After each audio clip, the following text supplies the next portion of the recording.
जितेंद्रजी, तुमचं इवा क्रिएशन्स मध्ये खूप खूप स्वागत. मला खूप आवडलं, म्हणजे मी आता बोलताना मला एक असं लक्षात आलं की काहीतरी वेगळं आज आपल्याला ऐकायला मिळणार आहे. कारण मला आता त्याची उत्सुकता लागलीये की नक्की, कारण बघा ना, कोणी असा विचार करत नाही हो की आपलं वजन ज्याच्यावर उभं आहे तो पाय, त्याला महत्व देऊन त्याच्यावर कोणीतरी काहीतरी अभ्यास करून आणि त्याच्या करता काहीतरी कोणीतरी करणं हा खूप वेगळा विषय आहे मला वाटतं. तर मला हे तुमच्याकडनं ऐकायला तर जरूर आवडणारच आहे. पण मला विचारायचं की सुरुवात कशी झाली तुमची, म्हणजे तुम्हाला कसं सुचलं की आपण हे काहीतरी करूया असं वेगळं? सुरुवात अशी झाली की माझं शिक्षण झालंय इन्स्ट्रुमेंटेशन मध्ये. बर. आणि त्याच्यानंतर मग माझ्या करिअरला कलाटणी मिळाली की जेव्हा मी मेडिकल इलेक्ट्रॉनिक्स बर. म्हणजे बायोमेडिकल क्षेत्रामध्ये एंट्री केली. बर. तेव्हा त्याचं माझं शिक्षण झालं बघूबाई मोफतलालला. हा. आणि तिथून मग मी ह्या बायोमेडिकल क्षेत्रामध्ये आलो. बर. बायोमेडिकल क्षेत्र म्हणजे काय, तर आज डॉक्टर्स, हॉस्पिटल्स, घरोघरी पेशंट्स किंवा कॉर्पोरेटला काही जे मेडिकल प्रोडक्ट्स लागतात, हा. त्या मेडिकल प्रोडक्ट्स बद्दलचं काम. ओ. सो ती एक वेगळीच फील्ड आहे. मग त्याच्यामध्ये जेव्हा आम्ही काम चालू केलं, मग शिक्षण झाल्यावरती मग मी जॉब चालू केले. मग जॉब करताना मला बऱ्याचशा प्रोडक्टचं नॉलेज मिळालं. बर. आणि मग त्याप्रमाणे मी जवळपास 2000 सालापासून मी ह्या व्यवसायात आलो. ओके. की जिथे आम्ही डॉक्टर्स आणि हॉस्पिटलला लागणारे क्लिनिक पासून ते आयसीयू पर्यंतच्या मशिनरी, त्याला सर्व्हिसेस, कन्झ्युमेबल्स आम्ही द्यायला चालू केलं. आणि हे काम करता करता असं झालं की मग डॉक्टरांकडूनच आम्हाला रिक्वायरमेंट यायला लागली हा. की अरे माझा पेशंट आहे, त्याला घरच्या घरी बीपी चेक करायचंय, शुगर चेक करायचंय, ओके. किंवा ओल्ड एज पेशंट आहे, त्याला घरच्या घरी काहीतरी प्रॉडक्ट मिळतील का. बर. मग आम्ही तेव्हा त्याच्यावरती काम जेव्हा चालू केलं, तेव्हा मग असं जाणवलं की बऱ्याचशा गोष्टी आहेत की ज्या घरच्या पेशंटसाठी उपयोगी पडू शकतात. बर. मग त्याचं स्टडी चालू केलं. मग त्याप्रमाणे मी डॉक्टरच्या रिक्वायरमेंट प्रमाणे म्हणजे हल्ली जसे बीपी मशीन्स वगैरे मिळतात हो, तशी. हो. Okay okay. तर त्या वस्तू आम्ही त्यांना द्यायला चालू केल्या. हा. आता हे करता करता असं झालं की ती इन्व्हेंटरी एवढी वाढली की आज जवळपास 1000 प्रॉडक्टचं नॉलेज आलं. हो. की माणसाच्या डोक्यापासून ते पायापर्यंत जे वेगवेगळे अवयव आहेत त्याप्रमाणे त्यांच्या आजारांवरती ते प्रॉडक्ट्स. सो आम्ही ऍज अ कन्सल्टंट म्हणून काम करायला लागलो की रिक्वायरमेंट प्रमाणे आम्ही त्यांना सोल्युशन द्यायला लागलो. ओके. आता हे करता करता असं झालं की परत डॉक्टरांची इंटरॅक्शन यायला लागलं. बरं. मग डॉक्टरांची इंटरॅक्शन करता करता असं झालं की मग डॉक्टर म्हणायला लागले, अरे माझा पेशंट डिस्चार्ज होतोय. हा. आता डिस्चार्ज होतो तर त्याला तुम्ही काय करू शकता, बरं. त्याला तो बेड पाहिजे, त्याला ह्या व्हीलचेअर पाहिजे, वॉकर पाहिजे. मग त्याच्यावरती परत आमचं काम चालू झालं. आपण येऊया डायरेक्ट फुटवेअर, जे तुम्ही एक्झॅक्टली करता, जे तुमचं स्पेशलायझेशन असं मी म्हणेन. मग ते कसं काय सुचलं? आता हे काम करताना बऱ्याच वेळेला असं होतं की आम्ही डायबिटीज स्पेशलिस्टला भेटायचो, हार्ट स्पेशलिस्टला भेटायचो. त्याच्यातून कळायचं की अरे डायबिटीज पेशंटला फुटवेअर पाहिजे. हा. पण बरीच वर्ष त्याच्यावरती लक्ष गेलं नाही आमचं. हे ऐकलंय मी की डायबिटीस पेशंट वेगळे फुटवेअर वापरतात. त्याचं कारण काय असतं? पण कारण म्हणजे असं असतं की डायबिटीज पेशंट्सचा आजार जसा वाढत जातो तेव्हा त्यांच्या बॉडीमधले 3 पार्ट त्यांच्या हळूहळू डॅमेज होतात, म्हणजे डोळे, किडनी आणि पाय. तर त्याच्यापैकी पायांवरती जर बघितलं तर पायाचं हळूहळू सेन्सेशन कमी होतं. त्यांना काही टोचलं, लागलं तर कळत नाही त्यांना. समजा टोचलं आणि रक्त जरी आलं तरी त्यांना जोपर्यंत डोळ्यांनी दिसत नाही तोपर्यंत त्यांना कळणार नाही. आणि कधी कधी काय होतं की हे अनवाणी चालणं, तिथे धूळ बसलं, त्याचे बॅक्टेरिया ग्रोथ होणं आणि त्याच्यामुळे गँग्रीन होतं.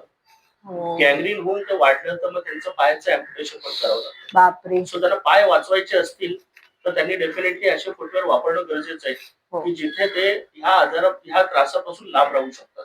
मी म्हणजे असं वाटतं ते असे मऊ असतात जरा, राईट? नाही, मऊ असणं ही जी आहे ना, ही आपली थॉट प्रोसेस असते. मऊ फुटवेअर म्हणजे सोल्युशन असं नसतं. पायाला मऊपणा कुठे पाहिजे, टाचेला मऊपणा पाहिजे, पंजाबला मऊपणा पाहिजे. पण जेव्हा आम्ही हेच काम करत गेलो तेव्हा फक्त डायबेटिक फुटवेअर लोकांना माहितीये, पण ऑर्थोपेडिक फुटवेअर हा माहितीच नाही.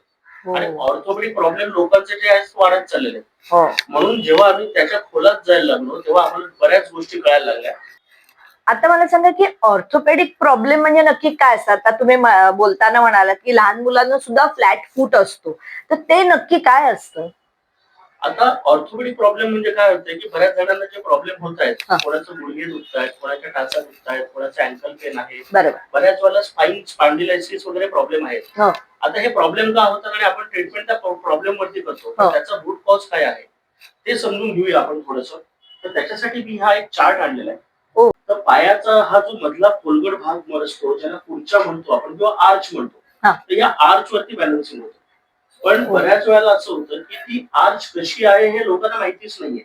आणि त्याप्रमाणे फुटवेअर कुठले वापरले पाहिजे आपण याचाही त्यांना अंदाज नसतो. आणि आपण जे फुटवेअर वापरतो कधी कधी त्या फुटवेअरमुळे पण त्रास होतो चुकीच्या पद्धतीने. म्हणून आम्ही पायाचं स्कॅनिंग चालू केलं. ते सरळ उभं राहायचंय, बॉडी आपण जसं रेग्युलर उभं राहतो तसं बॉडीचं वेट पूर्ण आपल्या पायावर येते आणि पायावर पडल्यावरती आपली आर्च कशी आहे त्या ह्या इम्प्रेशन वरून आपल्याला कळतं. अंदाजे एक 30 सेकंड आपल्याला उभं राहायचं याच्यावरती. एरवी कसे असावेत? सरळ असावे. सरळ असायला पाहिजे. पण ह्या आर्चमुळे किंवा त्याच्या लाईफस्टाईलमुळे ते पायाचे शेप चेंज झालेला असतो आणि त्याच्यामुळे काय होतं जेव्हा माणूस उभा राहतो तेव्हा त्याचं वजन जे सरळ पायातून खाली जायला पाहिजे ते त्याच्या गुडघ्यांमध्ये अडकतं, अँकल मध्ये अडकतं आणि हळूहळू ह्या भागांची झीज होते आणि झीज होऊन मग ते दुखणं चालू होतं. आणि आपण ट्रीटमेंट कशावर करतो? तो गुडघ्यावर करतो. पण जो रूट कॉज आहे त्या रूट कॉज वरती आपलं सोल्युशन येतच नाही. बरोबर. म्हणून आम्ही याच्यावरती काम चालू केलं की आता याच्यासाठी काय करायला पाहिजे, तर ज्या वेगवेगळ्या आर्च आहेत त्या आर्च प्रमाणे त्याला काय सपोर्ट द्यायला पाहिजे, किती सपोर्ट द्यायला पाहिजे, या पद्धतीने आम्ही काम चालू केलं. पण मग वजनाचं पण तुम्ही हे करता? अच्छा. याच्यामध्ये वजनाचा रोल पण खूप जास्त असतो. बरोबर. मग आता ते आर्च हे करण्यासाठी आम्ही वेगवेगळे सोल्युशन आणले. आता पहिली गोष्ट काय आहे की जास्तीत जास्त लोक शूज वापरतात. शूज वापरतात म्हणजे आता आपण बघतोय की बऱ्याच वेळेला लेडीज आहेत मस्तपैकी साडी वगैरे नेसून येतात, पंजाबी ड्रेस घालतात, पण खाली स्पोर्ट शूज असतात. स्पोर्ट शूज त्यांची आवड नसते पण त्यांचं कुठेतरी हे पेन असतं. त्या पेनमुळे त्यांना हे फुटवेअर घालावे लागतात किंवा डॉक्टर सजेस्ट करतात की तुम्ही चांगले स्पोर्ट शूज घ्या. पण ते स्पोर्ट शूज त्यांच्या पायाप्रमाणे बनलेले आहेत का? तर नाही. पण त्यांच्या स्पोर्ट शूज ना त्यांच्या पायाप्रमाणे कस्टमाइज करण्यासाठी सायंटिफिकली डिझाईन असे इन्सोल्स आहेत. ज्या इन्सोल मध्ये तुम्ही बघाल की याच्यामध्ये पण वेगवेगळ्या प्रोफाईल आहेत. हे इन्सोल ना? हे इन्सोल आहे. म्हणजे हे बुटामध्ये घालू शकतो, आपल्या शूज मध्ये घालायचे. पण हा एक इन्सोल नाही. बाजारामध्ये बरेच सोल अवेलेबल आहेत शूज साठी, पण तो सोल तुमच्या पायाप्रमाणे आहे का?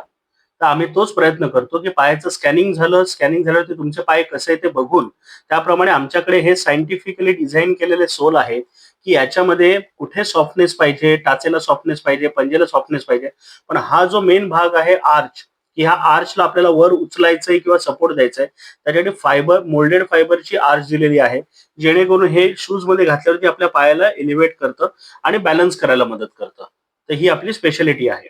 तर कस्टमाइज फुटवेअर बनवताना त्यांच्या पायांचे काय काय प्रॉब्लेम आहे, कसे आहे ते चेक करण्यासाठी आपली प्रोसेस आहे. जवळपास अर्ध्या तासाची प्रोसेस आहे.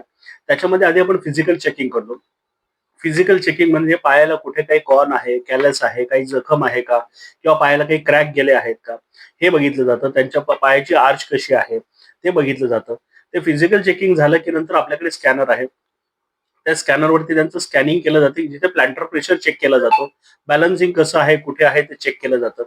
त्याच्यानंतर त्यांची वॉक टेस्ट होते. चालताना त्यांच्या पायाची पोझिशनिंग, त्यांच्या बॉडीची पोझिशनिंग कशी आहे, त्याच्यानंतर त्यांचं वजन कुठे जात आहे, हाईट मध्ये काही डिफरन्स आहे का, हे बघितलं जातं.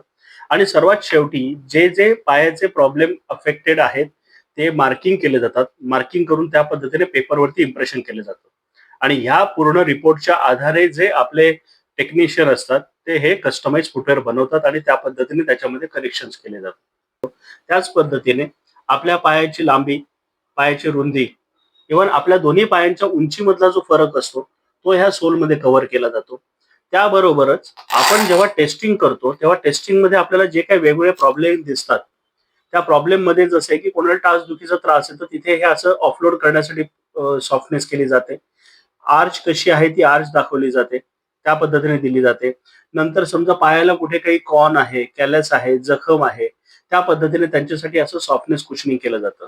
याच्यामध्ये हे असे स्लिप ऑन मॉडेल आहे की सिनियर सिटीजन लोकांना हे वापरता यावं, इझिली काढघाल करता यावी, त्याच्यासाठी हे स्लिप ऑन मॉडेल आहे. त्याचबरोबर जे वर्किंग क्लास वाले लोक आहेत की ज्यांना धावपळीचं काम असतं त्या केसमध्ये सँडल पॅटर्न पण आहे. त्याच्यामध्ये वेगवेगळे कलर ऑप्शन्स पण आपण लक्झरी हिशोबाने देतो. तर हे अशा टाइपचे कस्टमाइज फुटवेअर आपण घरापासून morning walk, jogging, even sports वाले जे आहेत त्यांच्यासाठी हे सोल जे आहेत हे खूप इम्पॉर्टंट ठरतात. हो, कारण अननोईंगली और अननोईंगली जे प्रॉब्लेम त्यांचे होतात त्याच्यासाठी हे खूप उपयोगी पडतात त्यांना. पण आता असं कळतंय की आर्चमुळेच सगळे प्रॉब्लेम्स होत असतात आपल्याला. आज लोकांचे पाय दुखतायत म्हणून ते चालत नाहीये. बरं, चालत नाहीये म्हणून त्यांचं वजन वाढलंय. आणि वजन वाढल्यामुळे परत ते चालत नाही. बरं. मग त्याच्यामुळे काय होतं की याच्यामुळे त्यांचे बाकीचे जे आजार आहेत, जसं डायबिटीज, ब्लड प्रेशर वगैरे सारखे आजार आहेत, हे आजार त्यांचे मेंटेन राहत नाही, कारण वजन वाढलेलं आहे. म्हणून ते चालायला जर लागले तर त्यांचं वजन कमी होऊ शकेल आणि त्यांचे हे आजारावरती कंट्रोल आणू शकतात. म्हणून म्हटलं जातं, चालाल तर वाचाल. तर अशा हिशोबाने म्हणून हे चाललं पाहिजे, तर चालण्यासाठी हे फुटवेअर. तर अवेअरनेस करण्यासाठी आम्ही काय करतो, मग सोसायटीज मध्ये अवेअरनेस प्रोग्राम, शाळा कॉलेजेस मध्ये प्रोग्राम, कॉर्पोरेट कंपन्यांमध्ये प्रोग्राम. कारण कॉर्पोरेट मध्ये असं होतं की बऱ्याच वेळा त्यांच्या एम्प्लॉईची हेल्थ व्यवस्थित असेल तर त्यांचा परफॉर्मन्स वाढेल. सो त्यांची हेल्थ मेंटेन राहण्यासाठी काय, तर ह्या अशा गोष्टी की त्यांचा परफॉर्मन्स बूस्ट करण्यासाठी, त्यांचे हेल्थ इश्यूज जर आपण कमी केले तर त्यांना बराचसा बेनिफिट होईल. वा वा, जितेंद्रजी, तुम्ही इथे येऊन इतकी सुंदर माहिती सांगितली. खरं आपल्याला हे माहितीच नसतं की पाय हा आपला पाया जो किती महत्वाचा आहे. आता ह्या मुलाखतीवरून तुम्हाला कळलं असेल की त्याची किती काळजी घ्यायला पाहिजे आपण. आणि खरंच आपण आपले पायाचं जी ठेवण आहे किंवा आपले पायाची जी पॅटर्न तुम्ही म्हणालात ती कुठली आहे ती ओळखून कस्टमाइज करून घेणं फार गरजेचं आहे.